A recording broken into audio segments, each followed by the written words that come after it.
ಹಳೆಯ ಚಿನ್ನದ ಒಡವೆನ ಅಧಿಕ ಬೆಲೆಗೆ ಮಾರಬೇಕೆ? ಅಂದ್ರೆ ಆಟಿಕಾಗೆ ಕಾಲ್ ಮಾಡಿ 8880300300. Attica gold company. ಆ ಮೆಟ್ಟಿಲುಗಳ ಮೇಲೆ ನಿಮ್ಮ ಹಣೆಯನ್ನ ಇಟ್ಟು ಫೋಟೋ ಸೆಷನ್ ಮಾಡಿದ್ರಲ್ಲಪ್ಪ. ಮೊನ್ನೆ ವಿಧಾನಸಭೆ ಕಲಾಪ ಪ್ರಾರಂಭ ಆದಾಗ ವಿಧಾನಸಭೆಯ ಒಳಗೋಗ್ತಕ್ಕಂಥ ಒಂದು ಬಾಗಿಲೇನಿದೆ, ಆ ಬಾಗಿಲಿಗೆ ಹಣ ಇಟ್ಟು ನಮಸ್ಕಾರ ಮಾಡ್ತೀರಿ. ಅದು ಒಂದು ಚಿತ್ರ ನಮ್ಮ ಮಾಧ್ಯಮದಲ್ಲಿ. ಮತ್ತೆ ವಿಧಾನಸಭೆಯ ಕಲಾಪದ ಅವರ ಮುಖ್ಯಮಂತ್ರಿಯ ಸೀಟ್ನಲ್ಲಿ ಕೂರ್ಲಿಕ್ಕೆ ಹೋದರೆ ಆ ಮುಖ್ಯಮಂತ್ರಿಯ ಮುಂದೆ ಇರತಕ್ಕಂಥ ಟೇಬಲ್ಗೆ ಹಣ ಇಟ್ಟು ನಮಸ್ಕಾರ ಮಾಡಿ ಫೋಟೋ ತೆಗೆಸ್ಕೊಂಡಿದ್ದೀರಿ.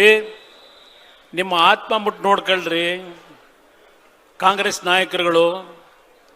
ಈ ರಾಜ್ಯ ಯಾವ್ಯಾವ ಸಂದರ್ಭದಲ್ಲಿ ಏನೇನು ಮಾಡಿದ್ದೀರಿ.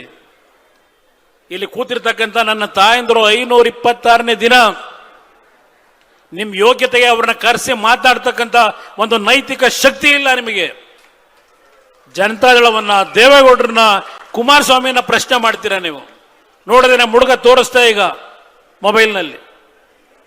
ಇವತ್ತು ನಾನು 2:55ಕ್ಕೆ ವಿಮಾನ ಹಿಡಿಬೇಕು. ನಾಳೆ ದಿನ ಕ್ಯಾಬಿನೆಟ್ ಇದೆ, ಮತ್ತೆ ಸಾಯಂಕಾಲ ಒಂದು ಮೀಟಿಂಗ್ ಇದೆ ನನಗೆ ದೆಹಲಿನಲ್ಲಿ. ಅದಕ್ಕೋಸ್ಕರ ಹೋಗ್ತಾ ಇದ್ದೇನೆ. ಈ ಸರ್ಕಾರಕ್ಕೆ ವೇದಿಕೆ ಮುಖಾಂತರ ಯಾವೊಂದು ಓಪನ್ ಡಿಬೇಟ್ ಅನ್ನ ಇದೇ ಫ್ರೀಡಂ ಪಾರ್ಕ್ನಲ್ಲಿ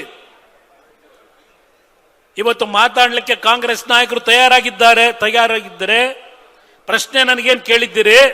ನಾನು ವಿಧಾನಸಭೆಯ ಒಳಗೆ ಬರಲಿಕ್ಕೆ ಸಾಧ್ಯ ಇಲ್ಲ. ಇವತ್ತು ವೇದಿಕೆ ಸಿದ್ಧ ಮಾಡಿದ್ರೆ ಇಲ್ಲ ನಾನೇ ಸಿದ್ಧ ಮಾಡ್ತೀನಿ. ತಯಾರಾಗಿದ್ರೆ ಕಾಂಗ್ರೆಸ್ನ 224 ಜನ ಇವತ್ತೇನು ಮಾಜಿ ಶಾಸಕರು, ಹಾಲಿ ಶಾಸಕರಿದ್ದೀರಿ, ನೀವೆಲ್ಲ ಬಂದು ಪ್ರಶ್ನೆ ಮಾಡಿ ಏಕಾಂಗಿಯಾಗಿ ಎದುರಿಸಲಿಕ್ಕೆ ಇವತ್ತು ಸಿದ್ಧ ಇದ್ದೇನೆ. ಎದುರಿ ಓಡ್ತಕ್ಕಂಥ ಪ್ರಶ್ನೆ ಇಲ್ಲ. ಹೌದು, ದೇವೇಗೌಡರು 95ನೇ ಇಸ್ವಿನಲ್ಲಿ ಮುಖ್ಯಮಂತ್ರಿಯಾಗಿ ಯಾವ ಫೆಬ್ರವರಿ 2ನೇ ತಾರೀಕು ಒಂದು MOU ಆಯಿತು. 1000 ಬಾರಿ ಹೇಳಿದ್ದೇವೆ ಆ MOU ಮಾಡಿದ್ದು ದೇವೇಗೌಡರು ಅಂತ ಹೇಳಿ. ನಾವು ನಿಮ್ಮ ಮೇಲೆ ಅಪಾದನೆ ಯಾತಿಗೆ ಮಾಡ್ತಾ ಇದ್ದೇವೆ? ಯಾವೊಂದು MOU ಮಾಡಲಿಕ್ಕೆ ದೇವೇಗೌಡರು ಅವತ್ತು ಮಾಡಲಿಕ್ಕೆ ತೀರ್ಮಾನ ಇದೇ ರಾಮನಗರ ಜಿಲ್ಲೆ, ಈಗ ಬೆಂಗಳೂರು ದಕ್ಷಿಣ ಜಿಲ್ಲೆ, ರಾಮನಗರ ತೆಗೆದುಬಿಟ್ರಿ ಈಗ. ಯಾಕೆಂದ್ರೆ ಬೆಂಗಳೂರು ದಕ್ಷಿಣ ಅಂದ್ರೆ ಭೂಮಿ ಬೆಲೆ ಗಗನಕ್ಕೆ ಇರುತ್ತೆ. ಕನಕಪುರದಲ್ಲಿ ಭಾಷಣ ಮಾಡ್ತೀರಿ. ಯಾವ ನಮ್ಮ ರೈತರು ಬೆಂಗಳೂರು ದಕ್ಷಿಣ ಜಿಲ್ಲೆನಲ್ಲಿ ಜಮೀನು ಮಾರಾಟ ಮಾಡಬೇಡಿ, ನಿಮ್ಮ ಬೆಲೆ ಆಕಾಶಕ್ಕೆ ಇರ್ತದೆ, ಗಗನ ಮುಟ್ಟುತ್ತೆ, ಮಾರಾಟ ಮಾಡಬೇಡಿ ಅಂತ ಹೇಳದಂತ ಮಿಸ್ಟರ್ ಶಿವಕುಮಾರ್ ಇವತ್ತು ಬಿಡದಿಯ ನನ್ನ ರೈತರು ಯಾವೊಂದು ಕೃಷಿಯನ್ನ ಮಾಡ್ತಾ ಇದ್ದಾರೆ, ಹಾಲನ್ನು ಉತ್ಪಾದನೆ ಮಾಡಿ ಇವತ್ತು ನಿಮ್ಮ ಬೆಂಗಳೂರು ಡೈರಿಗೆ ಆಗ್ತಾ ಇದ್ದಾರೆ. ಈ ತೀರ್ಮಾನ ಮಾಡಿದ್ದು ಕುಮಾರಸ್ವಾಮಿನೇ. ಹೌದು, ಇದು ಕುಮಾರಸ್ವಾಮಿ ಕೂಸೆ. ಇದು 1000 ಬಾರಿ ಹೇಳಿದ್ದೇನೆ ನಾನು. ಯಾವ ದೇವೇಗೌಡರು ಅವತ್ತು ತೆಗೆದುಕೊಳ್ಳಲಿಕ್ಕೆ ನಿರ್ಣಯ ಮಾಡಲಿಕ್ಕೆ ಕಾರಣ, ಅವತ್ತಿನ ಸರ್ಕಾರದ ಒಂದು ವರ್ಷದ ಬಜೆಟ್ ಕೇವಲ 3,500 ಕೋಟಿ ರೂಪಾಯಿಗಳು. ಇವತ್ತು ನಮ್ಮ ಸರ್ಕಾರದ ಬಜೆಟ್ 4.5 ಲಕ್ಷ ಕೋಟಿ.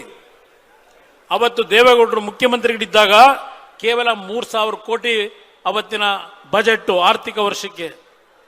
ಯಾವೊಂದು ಬಿಡದಿ ಮಾಯಗಾನಹಳ್ಳಿ ಹತ್ರ ಒಂದು ಶಾಲಾ ಬಸ್ಸು ಅಪಘಾತಕ್ಕೊಳಗಾಗಿ 10-12 ಮಕ್ಕಳು ಅಲ್ಲಿ ಜೀವ ಹೋಯಿತು. ಒಂದು ಉತ್ತಮವಾದಂಥ ರಸ್ತೆಯನ್ನ ಮಾಡಬೇಕು ಅಂತಕ್ಕಂಥ ನಿರ್ಧಾರವನ್ನ ಯಾವ ದೇವೇಗೌಡರು 1989ರಲ್ಲಿ PWD ಮಂತ್ರಿಗಳಾಗಿ ಮಾಡಬೇಕು ಅಂತಕ್ಕಂಥ ಒಂದು ನಿರ್ಣಯ ಮಾಡಿದ್ರು. ಮಾಡ್ಲಿಕ್ಕೆ ಆಗಿರಲಿಲ್ಲ. 95ರಲ್ಲಿ ಮುಖ್ಯಮಂತ್ರಿಗಳಾದಾಗ ಯಾವೊಬ್ಬ ಅಮೆರಿಕದ ಒಬ್ಬ ಗವರ್ನರು, ಅವರ ಜೊತೆಯಲ್ಲಿ ಅಮೆರಿಕದ ಒಂದು ಕಂಪನಿ ಒಂದು MOU ಮಾಡ್ಕೊಂಡಿದ್ದು ನಿಜ. 1995 ಫೆಬ್ರವರಿ 2ನೇ ತಾರೀಕು. ನಂತರ ಒಂದು ತಿಂಗಳಲ್ಲಿ ಒಂದು ಹೈ ಪವರ್ ಕಮಿಟಿ ಮಾಡಿ ಒಂದು ವರದಿಯನ್ನ ಕೊಟ್ಟರು. ವರದಿಯನ್ನ ಕೊಟ್ಟಾಗ ದೇವೇಗೌಡರ ಕಾಲದಲ್ಲಿ ಮಾಡಿದಂಥ ತೀರ್ಮಾನ, ಯಾವುದೇ ರೈತರ ಭೂಮಿಯನ್ನ ಸರ್ಕಾರ ವಶಪಡಿಸಿಕೊಳ್ಳತಕ್ಕಂಥ ಪ್ರಶ್ನೆ ಇಲ್ಲ. ಯಾವ ಒಂದು ಯೋಜನೆಯನ್ನ ಮಾಡಲಿಕ್ಕೆ ಬಂದಿರತಕ್ಕಂಥ ಕಂಪನಿ ಏನಿದೆ ಅವರೇ ಸಂಪೂರ್ಣ ಹಣವನ್ನು ಹಾಕಬೇಕು, ಹೂಡಿಕೆ ಹಾಕಬೇಕು. ಸರ್ಕಾರದಿಂದ ಯಾವುದೇ ರೀತಿಯ ಹಣ ಕೊಡ್ತಕ್ಕಂಥ ಪ್ರಶ್ನೆ ಇಲ್ಲ. ಇದನ್ನ ಅವತ್ತು ತೀರ್ಮಾನ ಮಾಡಿ ಈ ನಾಡಿನ ಜನತೆ. ಗ್ಯಾರಂಟಿ ನ್ಯೂಸ್, ಸುದ್ದಿ ಖಚಿತ, ನ್ಯಾಯ ನಿಶ್ಚಿತ.